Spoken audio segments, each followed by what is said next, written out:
Hello दोस्तों, B डिकेडियन fail Indian आप लोगों की फरमाइश पे और लोगों की जरूरत पे, क्योंकि पेपर आ रहा है पास में तो जल्दी से ग्रामर को पूरा कराना है। ग्रामर का एक बहुत इंपॉर्टेंट टॉपिक सिंटैक्स हम लेके आ गए हैं। अगर सरल भाषा में कहें भैया, अंट संट गवर्नमेंट को सिंटैक्स कहते हैं। क्या मतलब? भैया कभी भी लिखा हो सेंटेंस, हमने कहा मैं जा रहा हूं, मेरा मूड खराब हो गया, मैं जा रहा हूं, मैं जा रहा हूं, एक बात हो गई, मैं रहा हूं जा। अब ये हो गया अंट संट। भैया मैंने कहा मैं रहा हूं जा, मैं रहा हूं खा, मैं रहा हूं उड़, बात तो सही है, सामने वाले की समझ में भी आ जाएगा कि ये कहना क्या चाह रहा है, मैं जा रहा हूं या मैं जा रहा हूं, मैं रहा हूं जा। ऐसे कहने का तरीके बहुत सारे होते हैं, लेकिन एक ऑर्डर में जब लिखा होता है तब हम लोग कहते हैं ये सेंटेंस पूरी तरीके से सही है, किसी सभ्य व्यक्ति ने कहा है। तो जो चीज ऑर्डर में लिखी जाती है, ग्रामेटिकल मिस्टेक के बिना लिखी जाती है, उसे हम लोग कहते हैं परफेक्ट, बिल्कुल सही से लिखा हुआ ये सेंटेंस है। ठीक है, तो सिंटैक्स में क्या होगा, हम लोग क्या करेंगे, जितने भी अनसेंट तरीके से लिखे होंगे सेंटेंस, उन्हें एक सीक्वेंस में लिखेंगे, उनका जो स्ट्रक्चर है उसे एक सीक्वेंस में लिखेंगे, उसे एक सही ऑर्डर में लिखेंगे और उसे हम लोग कहेंगे सिंटैक्स। यानी सरल भाषा में कहें तो सिंटैक्स का मतलब हम लोग सारी गलतियों को दूर कर देंगे, अपनी जिंदगी की सारी गलतियों को जैसे लोग दूर कर देते हैं और गंगा नहाने चले जाते हैं, वैसे ही इंग्लिश की सारी गलतियों को दूर करके हम लोग गंगा नहा जाएंगे और अपनी जिंदगी सही, मतलब अपने सेंटेंस को बिल्कुल सही कर लेंगे। तो आइए शुरू करते हैं। तो दोस्तों रूल नंबर 1, केवल रूल और रूल समझ लीजिए, सेंटेंस तो ऐसे बना ही लेंगे हम लोग। कुछ रूल, कुछ नाउन जो होते हैं वो देखने में लगेंगे आपको सिंगुलर, लेकिन एक्चुअल में होंगे प्लूरल। एक आदमी बोला ये सिंगुलर और प्लूरल क्या है? सिंगुलर का मतलब एक वचन, प्लूरल का मतलब बहुवचन, बहु का मतलब ढेर सारे। भैया पुलिस, अब देखो देखने में लग रहा पुलिस, लोग कहते भैया हम तो जहां एस लगा होता, जहां ई एस लगा होता वो प्लूरल होता। अब देखने में पुलिस लग रहा है एक वचन है, सिंगुलर है, लेकिन मेरे भाई कभी पुलिस, तुमने सुना पुलिस को बुलाइए, तो पुलिस को बुलाइए, अगर एक आदमी आया तो तुमको पुलिस वाला आया, ना कि पुलिस आई। पुलिस आई का मतलब ढेर सारे लोग आए। तो ये देखने में तो आपको लग रही है सिंगुलर, लेकिन एक्चुअल में सिंगुलर नहीं है, बल्कि यह है प्लूरल। ठीक है, वैसे मिलिट्री यानी आर्मी, मिलिट्री है जो भी है, सेना, सेना पूरी प्लूरल होगी, एक आदमी थोड़ी ना होगा। बोले 1 मैन आर्मी है, वो लोग होंगे, उनके कोई बात नहीं। पीपल यानी लोग, पब्लिक भीड़, चिल्ड्रंस बच्चे, इसी तरीके से क्राउड माने भीड़, पब्लिक जो भी है अपना। तो कुल मिला के जितनी भी चीजें लिखी हुई हैं, ये सारी की सारी चीजें देखने में लग रही हैं एक वचन, लेकिन एक्चुअल में सारी की सारी चीजें हैं बहुवचन। बहुवचन का मतलब प्लूरल। तो फिर इनके साथ में जो हेल्पिंग वर्ब लगेगी, वो हेल्पिंग वर्ब भी हम लोग लगाया करेंगे प्लूरल वाली। यानी कुल मिला के सीधी सी बात यह है, देखने में चीज गलत लिख रही होगी, जैसे यहां देखिए, यहां हमने लिखा चिल्ड्रन इज प्लेइंग, यानी चिल्ड्रन इज प्लेइंग का मतलब बच्चे खेल रहे हैं, ना कि एक बच्चा खेल रहा है। तो चिल्ड्रन देखने में लग रहा है यार जो तो अकेला बच्चा कोई होगा, अकेला होगा तो मेरे भाई चाइल्ड लिखेंगे, ना कि चिल्ड्रन। तो चिल्ड्रन मतलब हमें देखने में लग रहा है कि बच्चा खेल रहा है, लेकिन बच्चा नहीं खेल रहा, बच्चे खेल रहे हैं। और जब बच्चे खेल रहे हैं तो एज नहीं लगाएंगे, क्या लगाओगे? आर। सही क्या हो जाएगा? Children are playing. तो यह सेंटेंस का आपका पहला रूल हो गया। देखने में लगेगा सिंगुलर, लेकिन होगा एक्चुअल में प्लूरल, वहीं पर पकड़ लेना। यहां लिखा हुआ क्राउड हैज गैदर्ड, क्राउड मतलब भीड़ इकट्ठी तो हो रही है, लेकिन हैज का क्या मतलब है? हैज नहीं, भीड़ है तो क्या लगाओगे? हैव। सही क्या हो गया? है। तो रूल नंबर 1 क्या है? देखने में लगेगा सिंगुलर, एक्चुअल में होगा प्लूरल। हेल्पिंग वर्ब भी लगाएंगे प्लूरल वाली। ठीक है, रूल नंबर 2। तो रूल नंबर 2, कोई भी पवित्र किताब आ जाए, नाम के पहले भैया दा लगा देना, क्योंकि जो ब्रांड नेम होता है उसके आगे दा लगा होता है। द ग्रेट खली, भैया ग्रेट खली इसलिए कह रहे, खली ने कुछ करा होगा तभी तो दा लगाया। इसका मतलब किसी भी किताब के आगे, किताब के आगे का मतलब जहां कहीं भी ब्रांड नेम की बात होती है वहां दा लगा देते हैं। क्या मतलब? जैसे दा सत्यम वाजपेयी, फिलहाल ज्यादा अपनी ऊंची करने का हमें शौक है थोड़ा बीच बीच में, लेकिन ऐसा कुछ है नहीं, लगाना नहीं है। यहां पे लिखा हुआ रामायणा, बाइबल, कुरान, ये सारी के सारे, Ramayana is a holy book, Bible is a holy book, Quran is a holy book, लेकिन ये सारे ब्रांड नेम है, एक पवित्र पुस्तक है, किसी किताब के हैं, किसी धर्म के हैं। तो यहां पे भैया क्या लगाओगे? दा। यहां भी क्या लगाओगे? दा। यहां भी क्या लगाओगे? दा। पहले ये सेंटेंस गलत था, अब ये सेंटेंस सही हो गया। तो सिंटैक्स का मतलब ही क्या है? सही करना। तो गलती क्या थी? नाम के आगे दा नहीं लगा था। इसका मतलब ये नहीं सबके आगे लगा दो, ब्रांड नेम के आगे। कोई ऐसी किताब, कोई ऐसी पवित्र पुस्तक जो ब्रांड नेम है उसके आगे हम लोग लगा देंगे दा, जैसे दा भगवत गीता। ठीक है, तो इस तरीके से रूल नंबर 2, पवित्र पुस्तकों के आगे, नाम के आगे आपको लगाना है दा। ठीक है, रूल नंबर 3। अगला रूल ये, जो वस्तुएं संसार में केवल एक ही हैं उनके नाम के आगे आपको दा लगा देना है। जैसे मेरे भाई सूरज एक ही है, गंगा एक ही है, यमुना एक ही है, अमर उजाला एक ही है, new true temple of education एक ही है। तो क्या लगा दोगे? The sun, the Ganga, the Amar Ujala, the Yamuna, the new true temple of education. मान लिया हमने लिख दिया sun rises, sun rises in the east.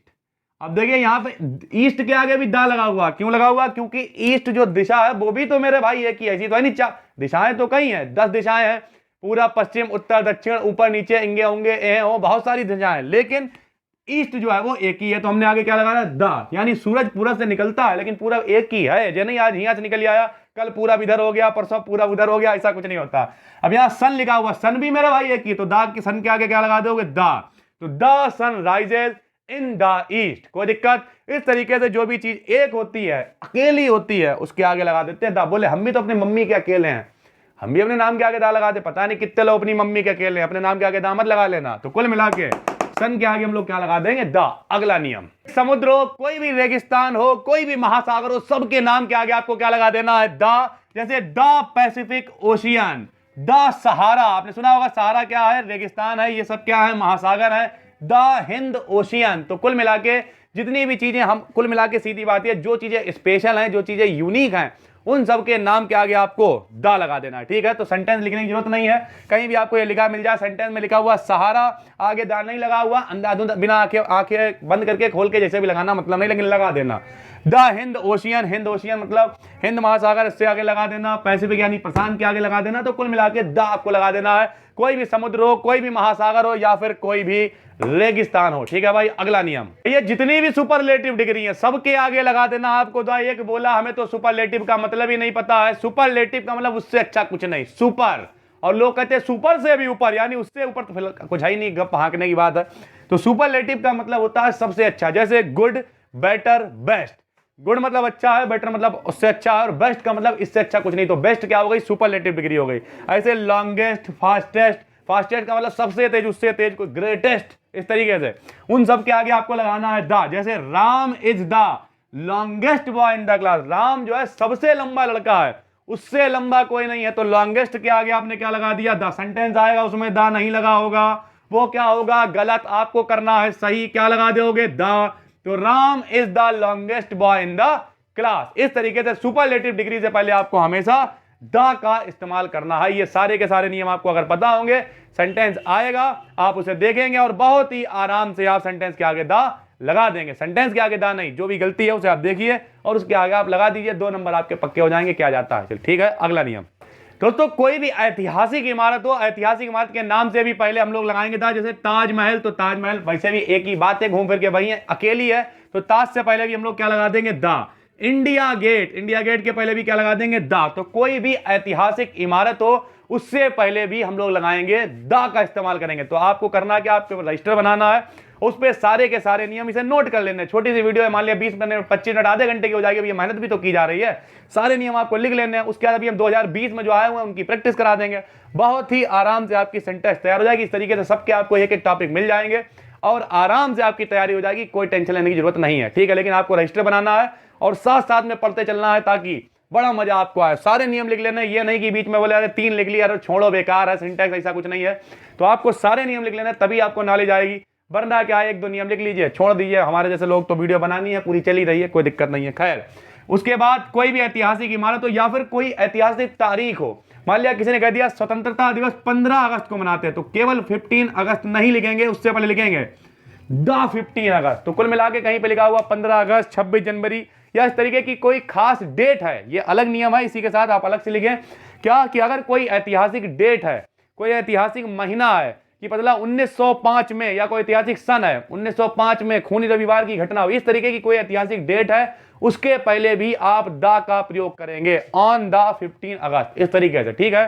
तो यह होगा 2 और रूल। चलते हैं अगले नियम की तरफ। उसके बाद अगला नियम आपने सुने होंगे स्वर और व्यंजन यानी वॉवेल और कांस्टेंट। जब भी कभी ए, ई, आई, ओ, यू, कुछ लोग गलती क्या करते हैं, इन्हें देख लेते हैं और बाकी सब में लगा देते हैं ए, इनमें लगा देते हैं एन। लेकिन दोस्तों ऐसा बिल्कुल नहीं है। जब भी कभी इनकी साउंड आ रही हो, जैसे हमने कहा एमएलए, तो अब देखिए ये शुरू कहां से हुआ? एम से, लेकिन एमएलए, एमएलए यानी ए की साउंड आ रही है, तो हम लोग इसके पहले भी लगाएंगे एन एमएलए, ना कि हम लोग लगाएंगे ए एमएलए। तो जब भी कभी ए की, ई की, आई की, ओ की, यू की, इनकी साउंड आ रही होगी, तब आपको इस्तेमाल करना है एन, और बाकी आंखें बंद करके अंधाधुंध लगा देना है ए। जैसे हमने एक बात करी एमएलए की, तो आपने क्या लगा दिया? एन। हमने कहा अम्ब्रेला, अम्ब्रेला में क्या आ रहा? यू, आपने क्या लगा दिया? एन। ठीक है, इस हमने कहा आउल, आउल में क्या आ रहा ओ, आपने क्या लगा दिया एन। तो इस तरीके से जब भी कभी आ रहा होगा ए ई आई ओ यू की साउंड, तब आप क्या लगाएंगे एन, क्या लगाएंगे एन, और वरना आंखें बंद करके क्या लगा देंगे ए।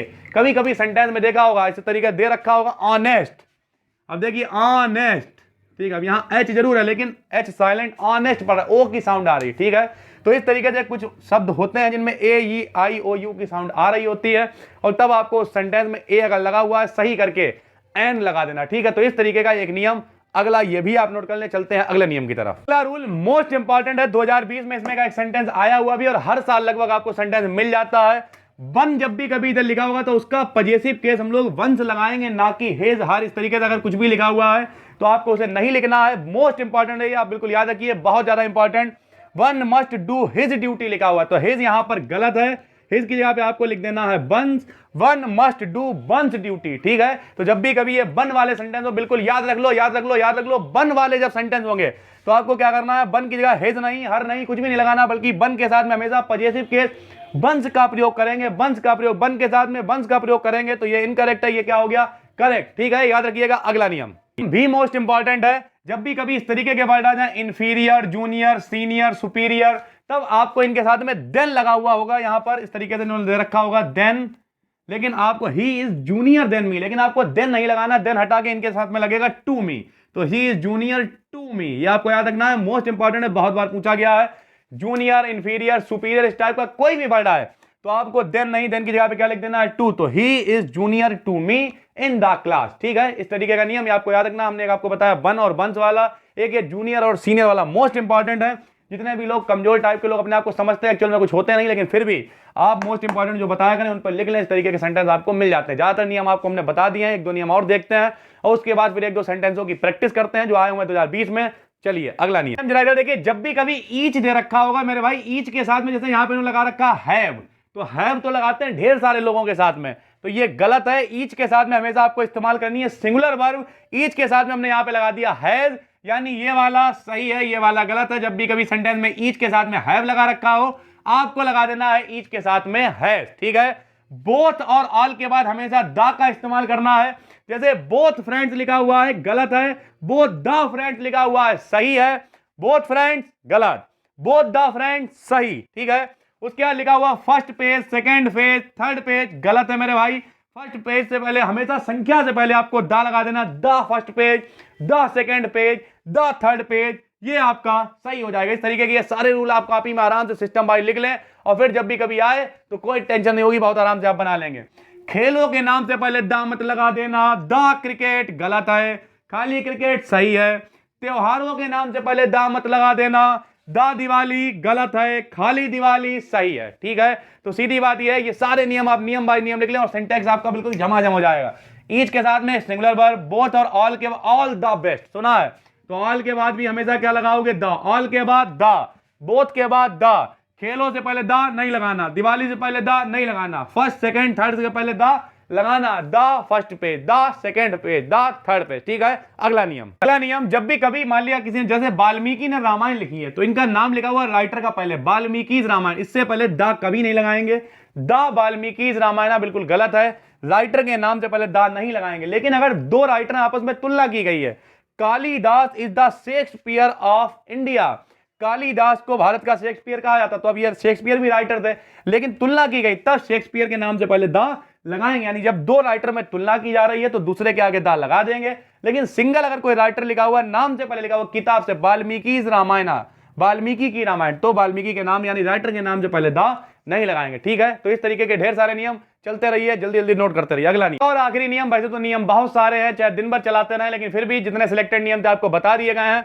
जब भी कभी कोई जानदार चीज की बात करते हैं, जानदार, जान समझते, अंबुजा सीमेंट इसमें बहुत जानदार चीज की बात करते हैं तो उसके साथ में हु लगाते हैं। The boy who is singing, वो जो लड़का गा रहा है मेरा भैया है, तो भैया जानदार आइटम हो गया ना, तो क्या लगाओगे हु। लेकिन I lost the pen which I bought yesterday, मैंने जो कल पेन खरीदा था वो खो गया, तो पेन खो गया कोई जानदार चीज थोड़ी ना, तो पेन खो गया तो खो गया, तो पेन के लिए हमने क्या लगा दिया विच, यानी पशु पक्षी वस्तुएं इन सब के लिए आप क्या इस्तेमाल करेंगे विच। लेकिन कोई जानदार चीज है, मेरा भैया, मेरी बहन, ये सब चीज, तो आप क्या लगाएंगे हु, ठीक है। तो the boy who is singing, वो जो गा रहा है मेरा भाई है, वो जो दौड़ रही है मेरी बहन है, इस तरीके से। या वो जो लड़ रहा है, वो मेरे पिताजी हैं, वो जो लड़ रहे हैं। तो इस तरीके से जब भी कोई चीज हो, जानदार चीज हो, तो आप क्या लगाएंगे, हु। और भैया इसी कोई कूड़ा कबाड़ चीज हो तो आप क्या लगा देंगे, विच। ठीक है, ये थे कुछ नियम, उम्मीद है आपको समझ में आ गए होंगे। जल्दी से 2-4 प्रैक्टिस करा देते हैं और फिर मिलते हैं नए वीडियो में। जल्दी से देखिए, कुछ प्रैक्टिस कराते हैं आपको सेंटेंसेस जो आए हुए हैं यूपी बोर्ड 2020 में। आइए शुरू करते हैं। 2020 में देखिए हमने इसे उठा लिया, इसमें दे रखे हैं, इसी से हल कराते हैं। 2020 में आया physics are an interesting subject. आपको आज का पहला ही नियम बताया था कि भैया फिजिक्स आर नहीं होगा, फिजिक्स की जगह पे क्या लिखेंगे आप, एज।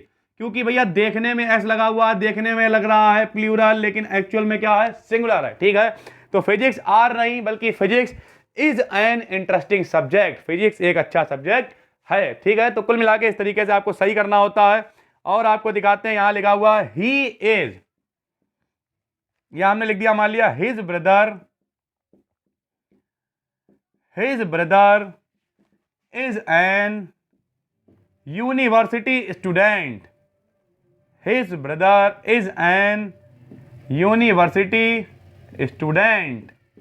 तो भैया उसका भैया एक है, निर्जीव वस्तुओं के लिए ए और एन लगाते हैं, ना कि भैया या के लिए। तो यहां पे क्या लिख देंगे, his brother is a university student. उसका जो भाई है वो एक विद्यार्थी है, कहां का, यूनिवर्सिटी का। एन नहीं लगाएंगे। तो ये भी देखिए एक नया रूल आपको सीखने को मिल गया कि अगर सजीव चीज है, कोई सजीव है, ब्रदर है, भाई है, तो उसके साथ में एन का प्रयोग नहीं करेंगे। 2020 में देखिए आया हुआ है।